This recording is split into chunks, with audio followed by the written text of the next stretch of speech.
আসসালামু আলাইকুম রহমতুল্লাহ। প্রিয় প্রবাসী ভাই ও বোনেরা, খায়রুল ইসলামের স্ত্রী গত দুদিন হচ্ছে মারা গেছে। 4 তারিখে মারা গেছে। দীর্ঘ 10 বছর, হ্যাঁ আজ 3 দিন, দীর্ঘ 10 বছর রোগে আক্রান্ত ছিল। পরাণের ভিতরে পাথর হয়েছিল।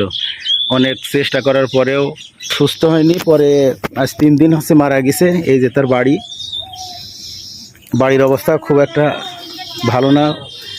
ঘর বাড়ি সব পানিতে ভেঙে গেছে। বাড়ির অবস্থা খুবই খারাপ। কোনো প্রবাসী ভাই বন্ধু যদি সাহায্যের হাত বাড়িয়ে দেয়, ঘরটা তার নির্মাণ করতে পারবে।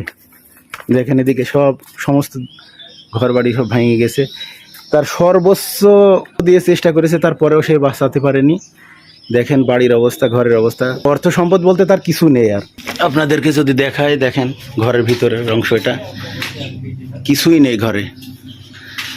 তার সর্বস্ব হারিয়েছে তার স্ত্রীর চিকিৎসার জন্য। এমনকি তার একটা গাড়ি ছিল, অটো গাড়ি, সেই গাড়িটাও বিক্রি করে দিয়েছে। তার 2টি সন্তান আছে, 2টাই ছেলে। এই যে তার থাকার জায়গা। এখন এইটাই খুবই করণীয়।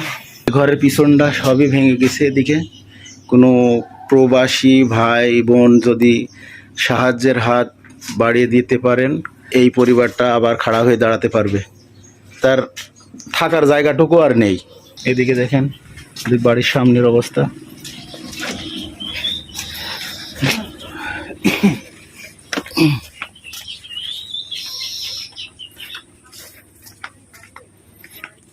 সামনের দিক থেকে বাড়ি, এটা হলো বাড়ির আর এক সাইড। এই সাইডের দেয়ালটা, আর অতিবৃষ্টির কারণে এই দেয়ালগুলা সব ভেঙে ভেঙে পড়ছে। এই যে ঘরের পিছনটা, এটা দেখেন খুবই করুণ অবস্থা। তার সমস্ত কিছু দিয়ে নিঃস্ব হয়ে গেছে, অথচ তার সহধর্মিণীকে বাঁচাতে পারেনি। কেউ যদি সাহায্যের হাত বাড়াতে ইচ্ছুক হন, তাহলে পরে আমাদের প্রবাসী সমাজ কল্যাণ সংঘের সাথে যোগাযোগ করবেন। আমি নাম্বার দিয়ে দেব, আমাদের সংগঠনের নাম দিয়ে দিব, আপনারা যোগাযোগ করতে পারবেন। অন্তত একটা টিন সেটও যদি তার নিচের পুস্তা দিয়ে উপরে টিন সেট দিয়ে যদি একটা ঘর নির্মাণ করা যায়, তাহলে পরেও পরিবারটা হয়তো তার মাথা গোঁজার ঠাঁই হবে। তো আপনারা যদি কেউ সহৃদয় ব্যক্তি থাকেন, যদি কেউ অনুদান দিয়ে তার মাথা গোঁজার ঠাঁই করে দিতে পারেন, তাহলে পরে অনেক কৃতজ্ঞ থাকবে পরিবারটা। সমস্ত কিছু বিক্রি করার পরেও তার স্ত্রীকে বাঁচাতে পারেনি। এই যে সেই অসহায় এতিম বাচ্চা 2টা।